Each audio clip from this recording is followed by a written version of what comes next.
የአማራ ፋኖ ብሔራዊ ኃይል ምስራቅ አማራ ኮር 2 ካላኮርማ ክፍለ ጦር ራያ ቆቦ አራዱም ላይ ታላቅ ጀብዱ በመፈጸም ድል ተጎናጸፈ። አገዛዙ የፋኖ ቤተሰቦችን ንብረት መዝረፍና ማውደሙን ቀጥሏል ሲሉ የመረጃ ምንጮቻችን ገለጹ። የአማራ ፋኖ ብሔራዊ ኃይል ጎጃም ቀጠና በ3 ግንባር ባደረገው አውደ ውጊያ ብዛት ያለው ሰራዊት ሲወገድ ምርኮኞች መኖራቸውም ተገለጸ። አክብሮታዊ ምስጋናችን በያላችሁበት ይድረሳችሁ። የተወደዳችሁ የኮከብ ኢትዮጵያ አድማጭ ተመልካቾች ቻናሉን ሰብስክራይብ ላይ ሼር በማድረግ እንድትከታተሉን እያሳሰብን ወደ ዝርዝር መረጃዎች አለፍን። በአማራ ፋኖ ብሔራዊ ኃይል ምስራቅ አማራ ኮር 2 ካላኮርማ ክፍለ ጦር ራያ ቆቦ አራዱም ላይ ታላቅ ጀብዱ በመፈጸም ድል ተጎናጸፈ። ተጠናክሮ በቀጠለው የህልውና ተጋድሎ ጠላትን በደፈጣ ጥቃት ረፍት የመንሳቱ የማሰላቸቱና የማማረሩ ስራ ዛሬም ቀጥሎ ካላኮርማ ክፍለ ጦር የሁለተኛ እና ሶስተኛ ሻለቃ ቃኝ ራያ ቆቦ ወረዳ አርዱም ጎሊና ወንዝ ድልድይ ላይ ደፈጣ በመያዝ ተሰልፎ ይጓዝ የነበረ የፋሽስቱ አገዛዝ ሰራዊት ላይ በወሰዱት እርምጃ በርካታው ሙትና ቁስለኛ ሲሆን ከጥይት የሸሸው በድልድይ እየዘለለ ገደል ገብቶ ለሞትና ለከባድ የአካል ጉዳት ተዳርጓል ተብሏል። በዛሬው ዕለት ሰኔ 16 2017 ዓ.ም ንጋት 11 ሰዓት እስከ ረፋድ 3 ሰዓት ለሰዓታት ባረፈደው ተጋድሎ ሙትና ቁስለኛ ሆኖ በርካታ ኃይሉን ያጣው ጠላት ዩ23 እና ብረት ለበስ በማምጣትና ሽፋን በመስጠት አስከሬንና ቁስለኛውን በማንሳት በፓትሮልና በተገደዱ ባጃጆች ወደ አራዱምና ቆቦ ከተማ ሲያመላልስ አርፍዷል። ባለፉት ጊዜያቶችን በምስራቅ አማራ ኮር 2 አሃዶች በርካታ የደፈጣ ጥቃቶች ተፈጽመው ብዙ ትላልቅ ድሎች መመዝገባቸው ይታወቃል። የአማራ ፋኖ ብሔራዊ ኃይል ጎጃም አገው ምድር ክፍለ ጦር ምክትል ወታደራዊ አዛዥ የመቶ አለቃ ጊዮን ጀንበሬና ቤተሰቦቹ ቤት አገዛዙ ዘርፎ አውድሞታል ተብሏል። ተሸናፊው ስርዓት የመቶ አለቃ ጊዮን ጀንበሬ ቤት እንዲሁም የእናቱ የሁለት ወንድሞችን ቤትና ንብረት ዳንግላ ላይ አውድሟል፣ ዘርፏል። መገለጫው ወንብድና የሆነው ስርዓት ካሁን በፊት ዳንግላ ላይ በተመሳሳይ የክፍለ ጦራችን ሰብሳቢ የአርበኛ ዘመን ተሻለን ቤት አውድሞ ንብረቱን መዝረፉ የቅርብ ጊዜ ትውስታ ነው።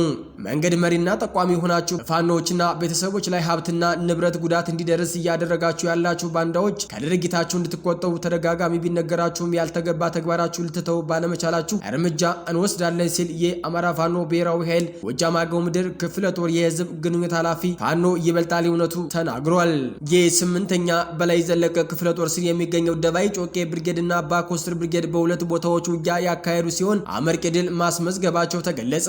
የአማራ ፋኖ ብሔራዊ ኃይል ጎጃም ቀጠና 8ኛ በላይ ዘለቀ ክፍለ ጦር ስር የሚገኙ ሁለት ብርጌዶች ደባይ ጮቄ ብርጌድ በቁልቋል አራጆና አባ ኮስትር ብርጌድ በየትመን ከተማ ውጊያ አካሂደዋል። ደባይ ጮቄ ብርጌድ በደባይ ጠላት ግን ወረዳ ቁልቋል አራጆ ቀበሌ ሰኔ 14 2017 ዓ.ም ከሌሊቱ 11 ሰዓት ተኩል እስከ ሰኔ 15 2017 ዓ.ም ከጠዋቱ 3 ሰዓት ባካሄደው ውጊያ 14 የጠላት ኃይል እስከ ወዳኛው ሲሸኝ 5 ከባድ ቁስለኛ ወደ አዲስ አበባ የሄዱ ሲሆን 4 ቀላል ቁስለኛ ደጀን የመጀመሪያ ደረጃ ሆስፒታል ገብተዋል። በአጠቃላይ 9 የጠላት ኃይል ቁስለኛ ተደርጓል ነው የተባለው። ከቆይ መገንጠያ እስከ ቁልቋል አራጆ ሰፍሮ የተቀመጠው ያገዛዙ ሰራዊት በትላንትናው ዕለት የግለሰቦችን ሀብትና ንብረት እየዘረፈ መሆኑን በአይን እማኞች ማረጋገጥ ተችሏል። አባ ኮስትር ብርጌድ በእነማይ ወረዳ የትመን ከተማ ባካሄደው ውጊያ በጠላት ኃይል ላይ ከባድ ጉዳት አድርሷል። ተስፋ የቆረጠው ያገዛዙ ኃይል በእነማይ ወረዳ ዘበች ኢየሱስ ቀበሌ የምሪት ጎጥ የፋኖ ቤተሰብ ናችሁ በማለት ከ10 በላይ የንጹሃን አርሶ አደሮችን የቤት ቁልፍ በመስበር ቤት ውስጥ ይጠቀሙበት የነበረው የቤት ዕቃና ሀብት ንብረት በሙሉ አውድሟል ነው የተባለው።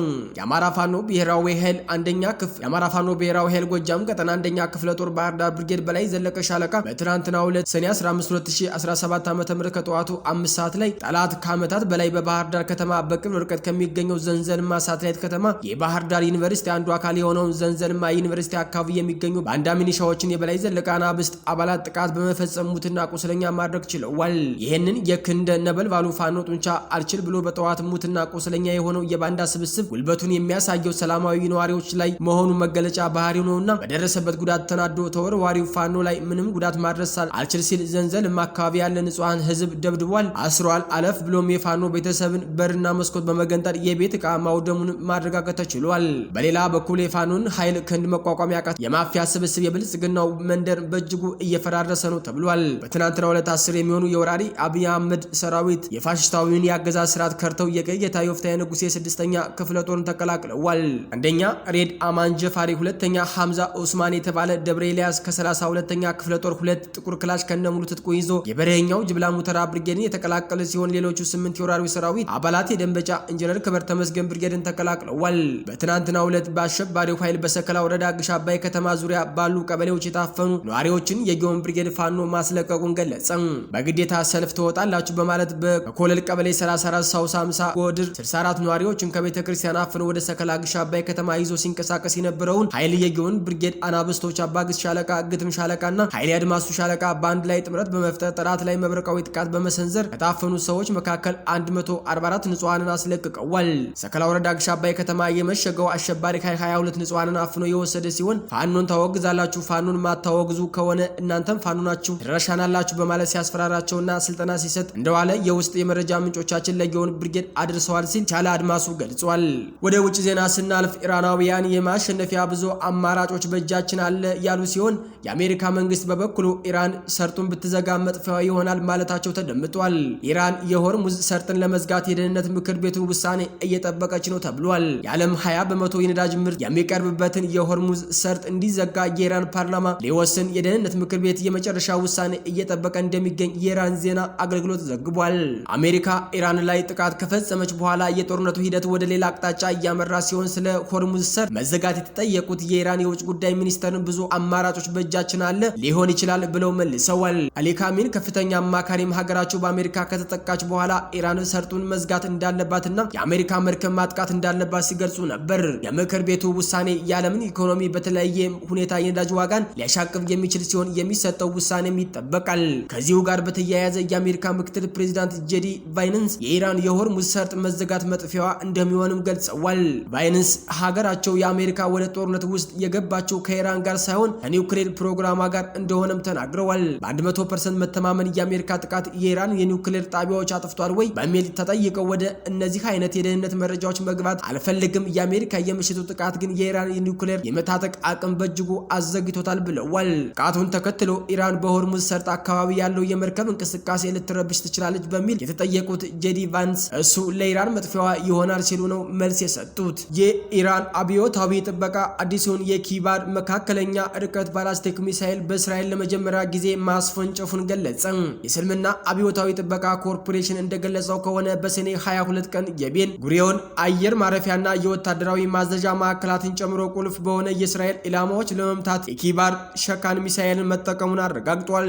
ይህም ለእስራኤል ጥቃት ስልታዊ ምላሽ አካል ነው ብሏል። ጥቃቱ በቅርቡ ዩናይትድ ስቴትስ እና እስራኤል በኢራን የኒውክሌር መስሪያ ቤቶች ላይ ያደረሱትን የአየር ድብደባ ተከትሎ ነው። ለመጀመሪያ ጊዜ ኢራን ያስወነጨፈችው የኢራን ሆርምሻሃር ሚሳኤል ቤተሰብ አራተኛ ትውልድ ነው ያለችው የኪባር ሸካን ባላስቲክ ሚሳኤል ከእስካሁኑ እጅግ የላቀ ስኬትን አስገኝቶላታል ነው የተባለው። የእስራኤል የመከላከያ ምንጮች ለሀገር ውስጥ ሚዲያ እንደተናገሩት የእስራኤልን የአየር ትራፊክ ጥሶ በመግባት በርካታ ወታደራዊና የምርምር ተቋማትን አበላሽቷል፣ እንዲሁም እንደ ሃይፋር እንደ ቴል አቪቭ ባሉ ከተሞች ትርምስ አስነስቷል ነው የተባለው።